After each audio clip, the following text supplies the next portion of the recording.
Hello and welcome, everyone. I'm Andrea Karina Perez, your host for the AI Más Podcast. Remember, AI Más means there's more in Spanish, with I spelled like AI, because this podcast is about AI.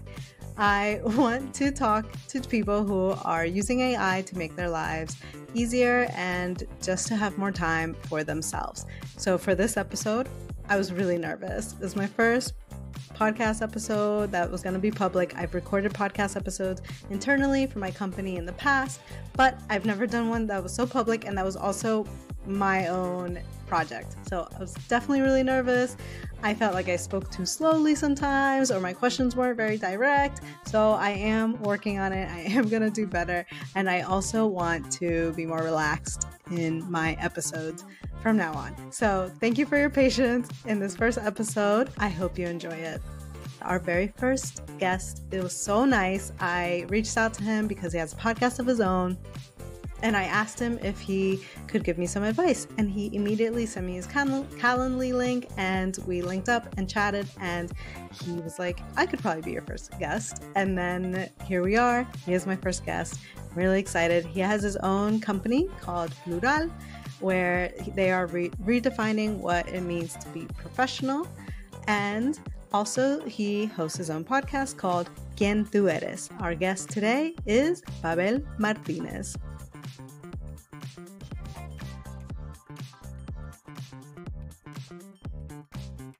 Hello, can I please have you introduce yourself, say your name and your pronouns, please?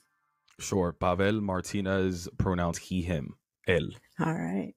Perfect. Thank you. Thank you for throwing in the Spanish there as well. Appreciate that. Great. So can you tell me about Plurawl and what exactly you're working on right now? Yeah, so Plurawl is a tech company that's on a mission to redefine professionalism. Historically, we've been doing that through creating a safe space and a platform where people can share their stories about the workplace experience, where if you think about these stories, they end up going untold often because we're scared to share them. Right. So people feel safe enough to share them with us, and we've been able to aggregate that into insights to teach companies various things around how to create a safe workplace, educating them on things like bias, professionalism, etc. And now we are thinking about how to scale that impact, and we're doing that through technology. So we're working on an app that's going to teach people emotional intelligence. I love that. That's so great. And how did Plurawl come about in the first place?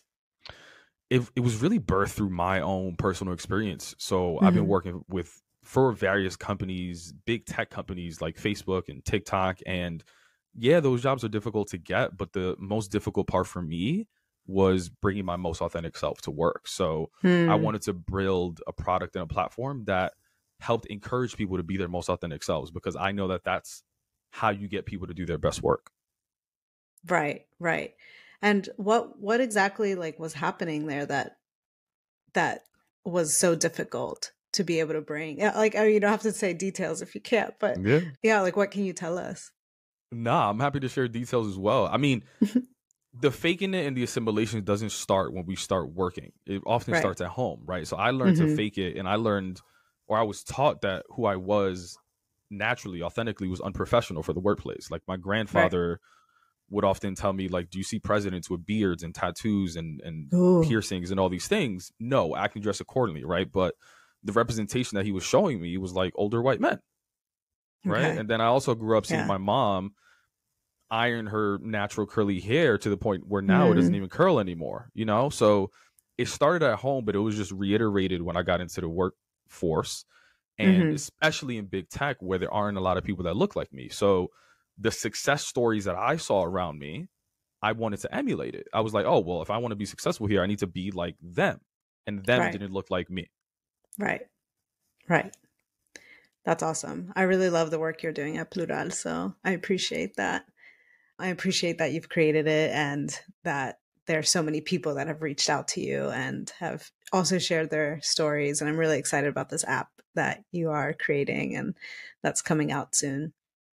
Thank you. I would love to hear about how you're incorporating AI into what you're doing at Plurawl. So it's interesting, right? When I say I want to redefine professionalism, I often say the way to do that is to empower authenticity, right? But then that begs the question, like, well, how do you teach someone how to be authentic, right? And if you Right. listen to the episodes of the podcast, or you listen to the speaking engagements, or the resources that I provide to corporations, what I'm really teaching people is emotional intelligence. I just don't Right. use those words because I think it scares people. Right. I've found that the Trojan horse to get our communities to care about their mental health and emotional intelligence is to link it to their career. Like, by talking about Right. the career, because we care about getting the bag and getting the money, then Right. And it's a having that way to, stability. exactly, it's a way to get people to open up. So let's take journaling, for example, right? Like, that's a Mm-hmm. way for me to learn about myself, right? But in talking about journaling to the community, people are like, I don't know where to start, right? Or okay, like, what if I just like write everything that I'm thinking about in my brain, I put it down on a paper? Like, who's going to make sense of all this for me, right? Mm-hmm. Mm-hmm. Now, technology can help do a lot of that for us. The Right. summarizing, the aggregation, the understanding of the type of words I use. Are those positive words you're using? Are those negative words? Like, this analysis, like, there's a lot that can be done to help us learn about ourselves. So that's how I'm thinking about incorporating it in one way. Okay. All right. Awesome. And yeah, I mean, even I'm thinking of like, even just like, there's some journals now that you can do like voice to text and you can just Sure. speak into it. You don't even have to write anything down. Cause I know I struggle with that when it comes to journaling. It's like my brain goes so fast that I can't even begin to start writing as fast as my brain is going. So, Mm, so yeah. the voice to text helps me. And when you think about sort of like this idea of like, who's going to make sense of this for us, I mean, often people go to therapy, right, for that potentially unbiased opinion, expertise, to make sense of what's going on in our brains, right? But there's a big barrier when it comes to getting people to go to therapy, right? One is the stigma, one is the access, one is the price, right? There's various blockers, right? And I think, like, I'm not necessarily trying to replace therapy. If anything, I want to be complementary to it, because Right. often, even if people go to therapy, they're not going every day, right? So maybe it's Right. once a week, every other week, once a month, right? So if Mm-hmm. I can provide tools and resources so that people could complement what they're already doing in therapy to Mm-hmm. sort of mimic that human interaction, I think there's a lot that can Right. be done through technology, specifically AI. Okay. Do you ever worry about how if AI can kind of reflect the different perspectives? Like right Mm. now, I know there's a conversation going on around about AI has a lot of bias in it because of who built it. So if you're working with communities of color and immigrant communities, do you worry that the AI won't be able to reflect that culture, I guess? It's a difficult challenge. I mean, any tool that you build, whether it's AI, whether it's a social media algorithm, like anything, it's only as good as the training data that you put into it, right? Hmm. So in the interviews that I've had with people, and specifically like market research that I've done around like, hey, you use these apps right now, but like, what do you like? What do you not like about them? A big thing that came up was that I don't like this person's voice. Like, Mm. it doesn't seem like one of my friends. Like, it's often like a British white lady that's on these Mm. meditation Yeah. apps, right? Yeah. Yeah. Yeah. Um, Yeah. I so feel that. even something like that, right? It's like, oh, we are potentially an afterthought. They're only Hmm. thinking of a certain audience when creating these apps, right? Right. So like this idea of like diversity, just because they have a black woman there, doesn't mean that that black woman is going to sound like the black woman that I want to hear and that I'm accustomed to, right? So it goes beyond just diversity, but also the inclusiveness of these experiences. So yes, it's something that I think about, and it's a difficult challenge, especially when thinking about the Latino community. You know how many different Hmm. dialects and Right. countries and cities within those countries, even within Spain, people in Barcelona. I mean, not that this is the Latino community, but looking at Europe, Right. right, as an example, Yeah. way different. I'm Dominican, my barber's Dominican. I can understand half the things he says to me, right? Yeah. There's the Spanglish, there's the Spanish, there's the English. There's so Yeah. many different ways I worry about, I mean, to speak I about that. wonder, about the Spanglish a lot because Hmm. that is like, I mean, it's my favorite way to communicate a lot of times. And like, is AI trained to catch that or to hear it or to recognize it? Yeah, it is, but you need to train it to do so. So Right. I'll give you an example. Like when I upload my podcast, right, in the intro, I typically say like, this is another episode of the Quintueras podcast, right? And there's AI Hmm. technology that transcribes it and also like pulls clips for me. Now, often they don't pick up on Quintueras. They translate it into like kick some things. Like Yeah. they just don't pick it up at all, right? But like Yeah. in theory, if you update it once or you update it a handful of times, eventually they Right. should be able to recognize like, oh, this is actually a word in Spanish. Let me recognize that. Yeah. So it's about like how much training data you have in it as well. Training. Yeah. Yeah. Okay. Can you tell us more about Quien tú eres? Yeah, so Quien tú eres is probably one of our most successful products. It's a podcast where every episode, each week, we have a different guest share their experience between professionalism and authenticity. And if you Mm. look up any studies about the workplace experience, most of them are like full of anonymous quotes. So this is one of the first times where people are openly sharing their experiences, and there's a face and a Yeah. name attached to each story. So it's powerful, and I think the growth with it being in the top 2% of all podcasts globally right now is because of that. Like people, Congratulations. That's amazing. thank you. I think the growth is because of that transparent storytelling that is, I Hmm. think, missing. Yeah. And we need it. We need that. We need the real stories. We need to see the people because yeah, it's exactly what you just said. Like it's what we've been missing. And Yeah. yeah, I'm so glad that that's something you're working on. Has AI come up around at all with your podcast? AI has come up a few different ways. I was Hmm. actually, speaking of training data, I was approached a couple years ago to use my podcast Okay. as training data for kind of like Amazon Alexa of the world.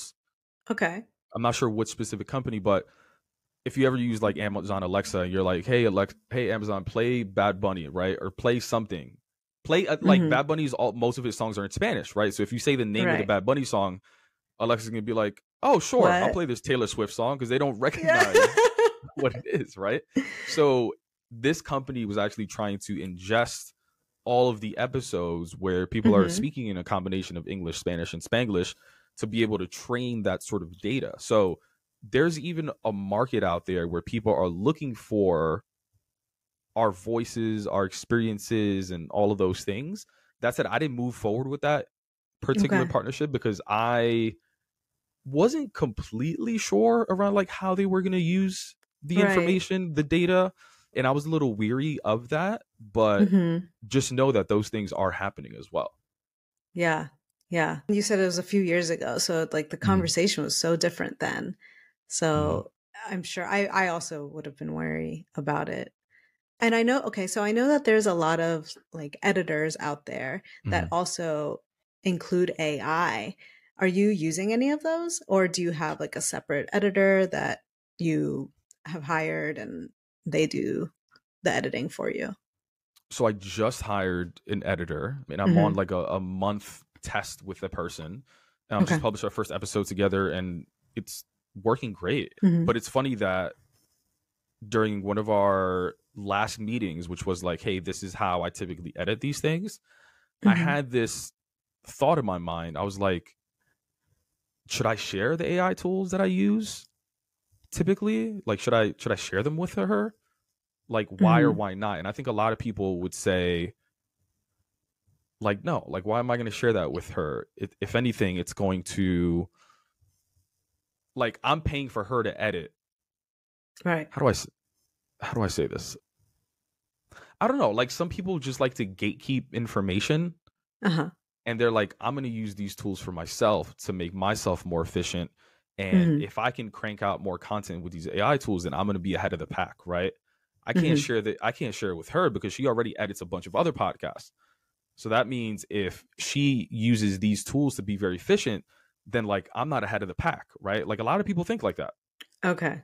For me, I'm like, I don't care. I'm not going to gatekeep. So I actually shared the AI Uh-huh. tools that I use that are saving me a ton of time. I'm Yeah. telling you, it's to the point where like I upload an episode to this tool. The tool analyzes everything that's said in the podcast. It breaks it up into chapters for Mm-hmm. YouTube, and it also pulls social media clips, like Wow. in maybe 20-30 minutes. It That's is amazing. amazing. Saves me so much time.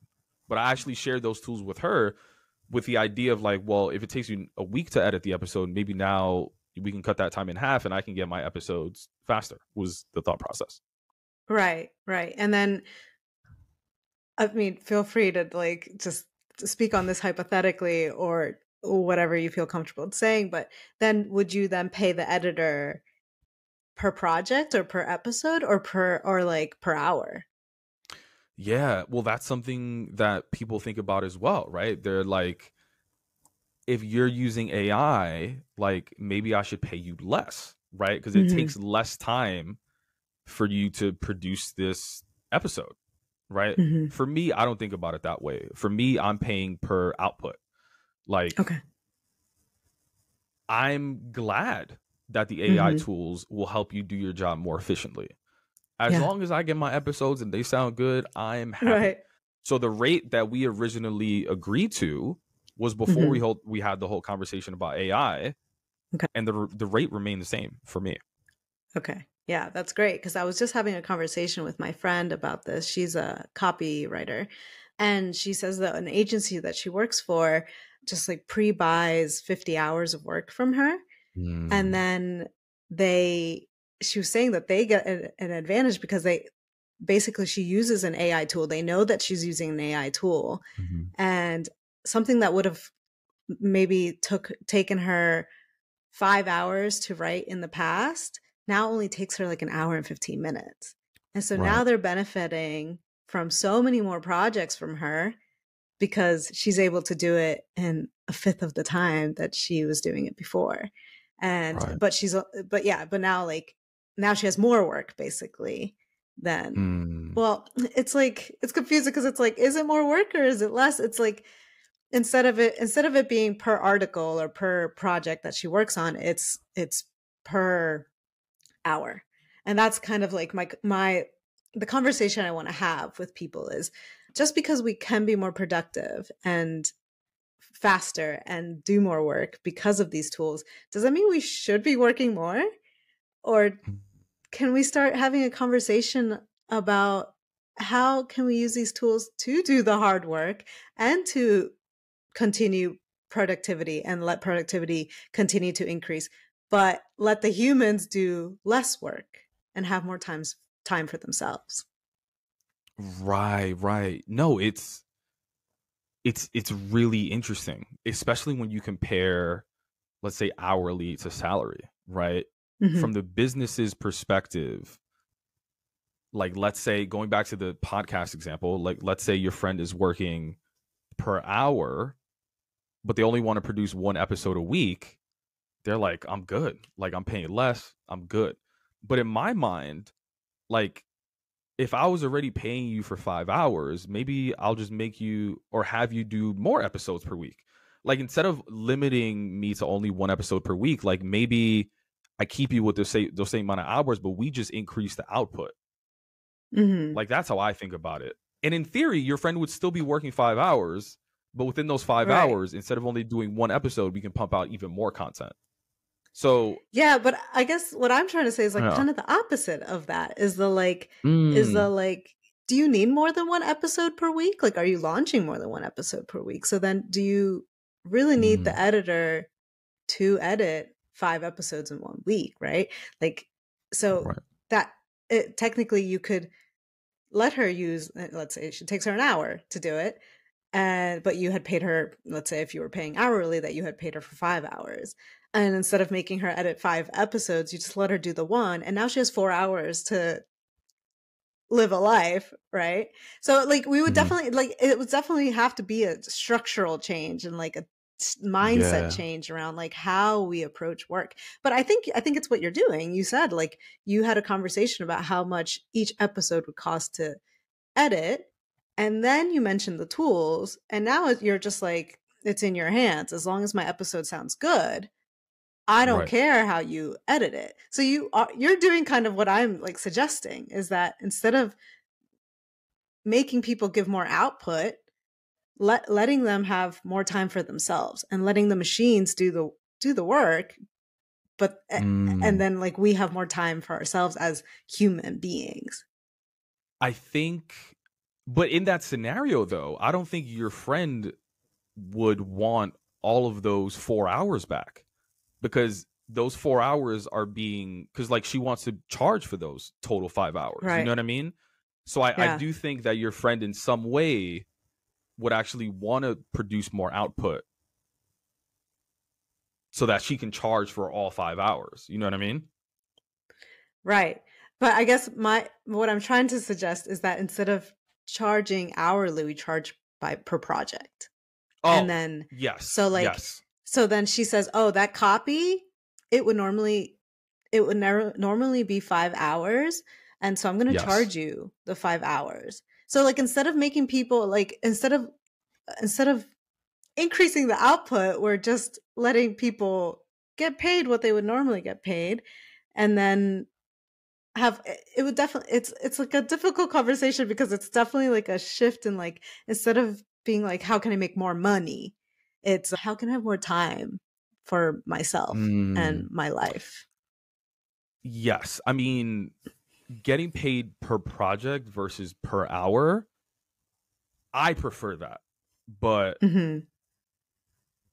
I prefer that. But I'm just thinking about this now. I haven't thought about this. Yeah, I think my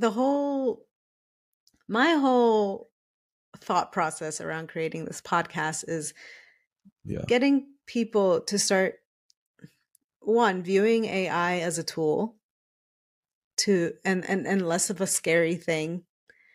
And using that AI so that then we can see how we have more time to do other things that don't require us to sit in front of a laptop or in front of a computer and you know, be always constantly like having output, productivity, and just like, how can we think about AI as a way to better our lives and slow our lives down at the same time?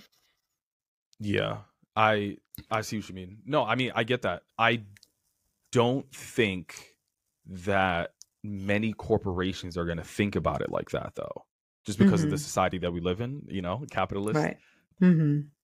I think businesses and business leaders are going to think about it more from, we can do more. So do I have to put out in this hypothetical situation, do I have to put out another episode?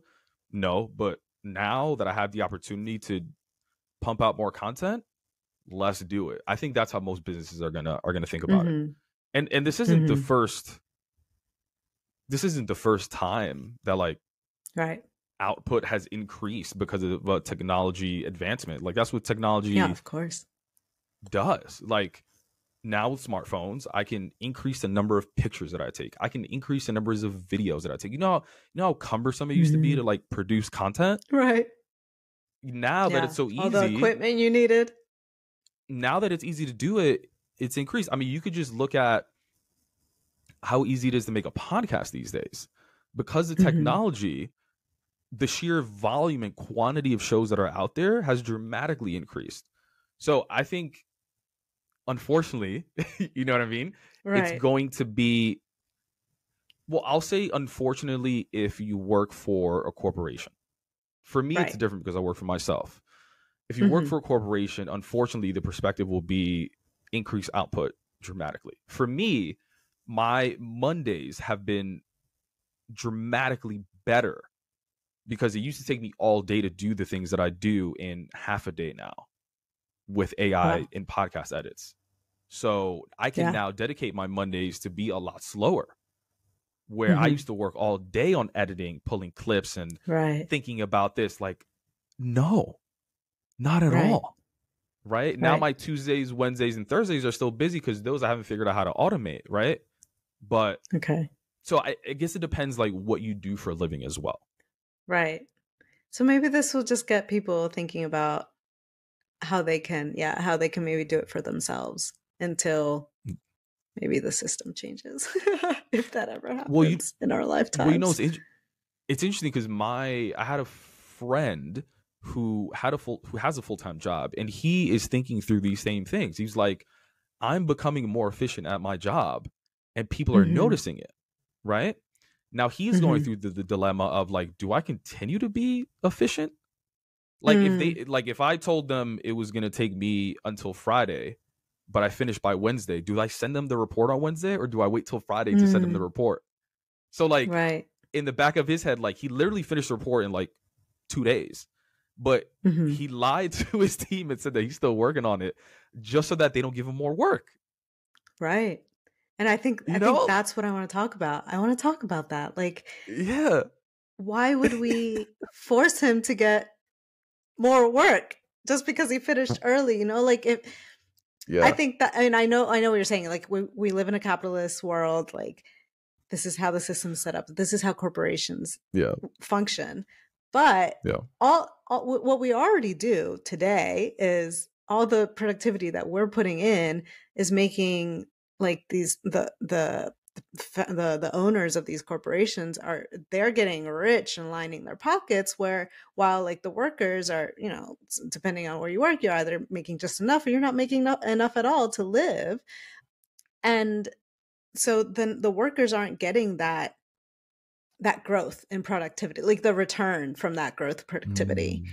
And so why should your friend have to tell them that he finished early unless they're going to give him like a major raise, you know? Like unless he can have a conversation around like, sure, I'll do more work if like I get that it's like, what is work if he is working less hours? But I mean, like he can say like, sure, I'll take on another project, but I want an increase because my productivity has gone up. Yeah. And you know what? I think they're not going to say it, but I think that's a big reason why companies are forcing employees to go back into the office.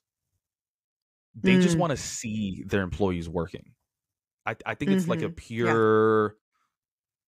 I don't want to compare it to like... No, I'm not going to compare it to that. But it's purely this just like... this idea of like a boss standing a few floors up and looking down at his employees working type of shit. Like in that example of my friend where he finished by Wednesday, well, what is he gonna do Thursday and Friday? Just like watch Netflix at his desk, maybe at home, but he can't do that in the office, right? Like someone is gonna see him doing that in the office and then gonna be like, oh, you need more work, right? It's this idea of the 9 to 5 where if you finish your job by 3, you can't leave at 3. You have to stay till... It's the dumbest thing in the... You know what I mean? Yeah. I've only worked in an office setting once in my life. And I remember, and it was like, I was young. I was 24, I think. And I remember I went in because it was my first like office job. I was in there and I would get a task to do and I would finish it in less than a day. And within my first week or two, my boss was like, slow down there. You're going too fast. And I was like, what else would I be doing? I'm just sitting here working on this. And then I had to realize that everyone else at that office would just get up and talk in the hallway for an hour. And then they'd just get distracted here. And then they're talking about that there. And I was like, oh, they're just like kind of dicking around. Until like as like time goes by, and I didn't like, I was just like, well, you gave me a task, so I did it, and here it's done. And then she gave me another. It was like after like 3 tasks that I got done in less than a week, and she was like, okay, and like I could tell she was nervous. She didn't know what task to give me, and I remember hating like the office. Anyway, that's a rant to say that people are just wasting time. Yeah, I in an office. I do think there's an opportunity, though, for particularly young folk to become an expert in some of these tools and make that your differentiator. Like, I'd be working at Facebook, and there are people like 3 levels ahead of me that don't know how to use a PowerPoint. I swear to God, like they're like amazing sellers and leaders, but they're just like so detached from technology that like they don't know how to use PowerPoint. It's hilarious. But there are people that do know how to use PowerPoint really well. There's people that know how to use Excel really well. This is all technology, right? So just how someone's Excel skills could be their niche and separate them in the office, AI tools could be your niche within the office and can separate you, right? Where you start teaching people how to do that. You start, like, there's a bunch of different ways that you can start incorporating this. To your point, it's about like even if you are given more work, like, make sure you're asking for the right things, though. You know what I mean? Like, use AI, know what you can, position yourself as a leader within your space in those tools, and then use that differentiator as a way to get you to the next level. So if you are given more work, like, make sure you know you're worth enough to the point where you can get to that next level, whether it's pay, title, whatever the hell you're looking for. Right. Yeah, we'll see how things go. I mean, like, a lot of news nowadays is talking about how there's more and more people pursuing entrepreneurship. And I'm excited to see how people are going to be able to do that much more easily with these tools, with the existence of these tools. Yeah, same. It's wild. And you know, it's funny, I think that's why, like, building a personal brand is so important, because now it is so easy to make a post about 5 reasons why AI is important. Like, literally anybody could type that into ChatGPT, copy and paste it, and throw it in LinkedIn, right? Yet, if my personal brand over the past 2 years has been about technology, working in tech, the advancement of AI, like all of these things that tie into this, like, I've already built a following and a brand around those themes, where even if you copy and paste the same shit that I do, people are going to resonate with my post because I've already built that awareness within that niche, right? So that's going to be really important, because anybody could do it too, but it's like the personal brand and the consistency. Yeah, for sure. Do you have any concerns about where AI is currently and where it could potentially go? I think a lot of people are concerned over jobs. That is not where my concern is necessarily. I think jobs have been replaced, changed, transitioned, evolved quite often. But I think most often they're really evolved into other things. So, what's a good example? Yeah, I just think it's going to evolve into other things. Where I am concerned is that whenever there are big technology advances in the world, I fear that people of color aren't going to be at the forefront, right? So going back to that podcast examples where people wanted to leverage, let's say, our data to inform and build products that aren't necessarily built for us, that worries me. Like, what if someone from the culture actually approached me and then was going to give that information to someone of the culture that is building a product that is for us? Like, I just want to make sure that we're at the forefront of building and having a voice within some of these spaces that are building the technology of the future. Right. Because if you do give, like, your data to these platforms that aren't by our communities, that aren't built by our communities, and then they kind of are able to use that data to then produce content, let's say using voices or even like writing that quote unquote reflects our culture, but then doesn't actually hire anyone from our culture to either like make sure that it actually does reflect, or even just that, like, they're basically there, they'll be able to kind of reflect our culture without actually having to pay anyone from our culture for those products. I know, like, right now there's like AI imaging where they can create Black models. And they're doing that. Yeah. And then, so then they're just never going to hire any Black models anymore because now they can just like create these images through AI. Right. Yeah. Right. Yeah. Those are the things that I think about. Yeah. Well, let's try to end on a happier note. Do you have any hopes of where AI can go? I hope that with all technology, it really removes barriers that have been there, whether it's systemically, historically, etc. I think of something like therapy and the barriers that have been in place for so many years, whether it is the stigmas, the access, etc.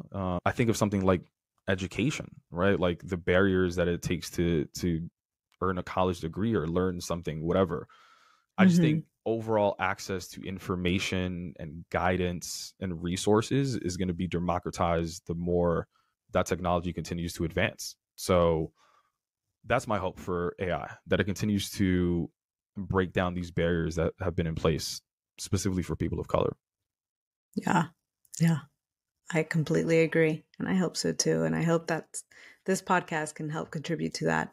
And just hearing the voices of people from our communities and how they're using AI and how people like yourself, you're not an AI expert, but you are using AI and the tools that are like come around with that and to make your life easier. Like your Mondays, like you said, that your Mondays were cut in half and they were less stressful because you were using these tools. And I want our communities to not be afraid of these tools and learn about them and use them so that then they can contribute their voices to how it continues to grow.